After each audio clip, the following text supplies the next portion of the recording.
Ladies తర్వాత చాలా gap తర్వాత మళ్ళీ రాజేంద్ర ప్రసాద్తోని పేరు కాబోతున్నారనే విషయం చెప్పినప్పుడు మీ ఫీలింగ్ ఏంటి, రాజేంద్ర ప్రసాద్ గారి ఫీలింగ్ ఏంటి? ముందు మీ ప్రశ్నలన్నీ చాలా చక్కగా ఉన్నాయి. అందులో చాలా ఒక సీరియస్నెస్ ఉంది, ఒక కమిట్మెంట్ ఉన్నాయి మీ ప్రశ్నల్లో. మీ ప్రశ్నలన్నిటికీ చాలా సంతోషం, చాలా థ్యాంక్స్. ముందు నాకు సంబంధం ఉన్నా లేకపోయినా we all are one family, okay, under the cinema roof. So Rajendra Prasad గారు ఇష్టపడినా ఇష్టపడకపోయినా నేను ఒక విషయం మాత్రం చెప్పాలి ఇప్పుడు మీ ప్రశ్న కంటే ముందు. ఇండియన్ సినిమా హిస్టరీలో తప్పకుండా మన సౌత్ ఇండియన్ సినిమాకి కొన్ని పద్మశ్రీ అవార్డులు రావాలి, తప్పకుండా రావాలి. అందులో రాజేంద్ర ప్రసాద్ గారు లాంటి ఆర్టిస్ట్కి ఆయన వద్దు అనుకున్నా సరే రావాలి. ఎందుకంటే it is the Indian cinema హిస్టరీలో ఉండాలి కదా, మన తర్వాత జనరేషన్కి కదా.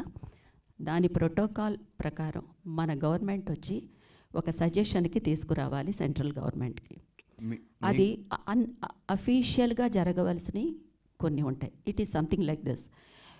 ఎంతో పెద్ద రెమ్యూనరేషన్ తీసుకున్నా ఒక ఆల్ ఇండియా రేడియోకి వెళ్ళి ఒక చిన్న స్కిట్ ఏదన్నా చేస్తే వాళ్ళ రెమ్యూనరేషన్ 100లోనో 1000లో మాత్రమే ఉంటుంది. మనం 1 lakh తీసుకున్నామంటే 150 రూపీస్, లేకపోతే 1500 రూపీస్, ఇలాగే ఉంటుంది. There protocol is that. So అది సజెషన్లోకి అఫీషియల్గా మీరందరూ చాలా పెద్దవాళ్ళు ఇప్పుడు ఉండే గవర్నమెంట్ ఒక సజెషన్లోకి తీసుకుని వెళ్ళి గవర్నమెంట్లో, సెంట్రల్ గవర్నమెంట్లో అది పెట్టాలి అనేది నా ఉద్దేశం. అండ్ ఏ ఆలోచన లేకుండా, అసలు సెకండ్ థాట్ లేకుండా ఆయనకి, రాజేంద్ర ప్రసాద్ గారికి తప్పకుండా పద్మశ్రీ అనౌన్స్ చేస్తారు. మీకు కూడా నిరీక్షణ, దాసి ఇలాంటి సినిమా ఆయన్ని వదిలేయండి. కొంతమంది ఆర్టిస్ట్కి వాళ్ళు they will keep on doing their work and their job. They are so committed. అది జరుగుతుంది. నేను చెప్పాలి, because I have been to so many juries. చాలా నేషనల్ అవార్డ్ కమిటీ జ్యూరీస్కి వెళ్ళాను, స్టేట్ అవార్డ్ కమిటీ జ్యూరీస్కి వెళ్ళాను. కాబట్టి ఇది నాకు కొంచెం తెలుసు. అందుకనే మీరందరూ కూడా చేయాలి. మీ అందరి యొక్క all your hand should be there. Okay, మీరు అడిగిన ప్రశ్న చెప్పండి ఏంటి? చాలా కాలం తర్వాత సార్తో it was a really thrilling experience.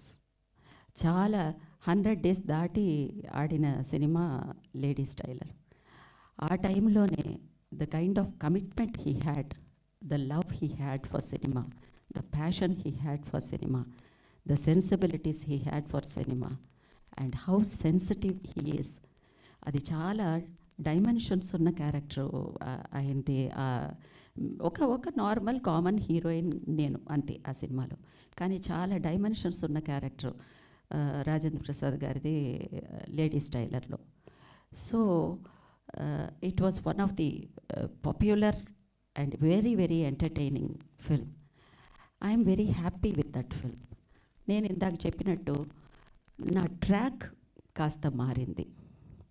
అంతేకాకుండా నేను నా మైనస్లు ఏమిటి, నా ప్లస్లు ఏమిటి అని తెలిసిన ఆర్టిస్ట్ని.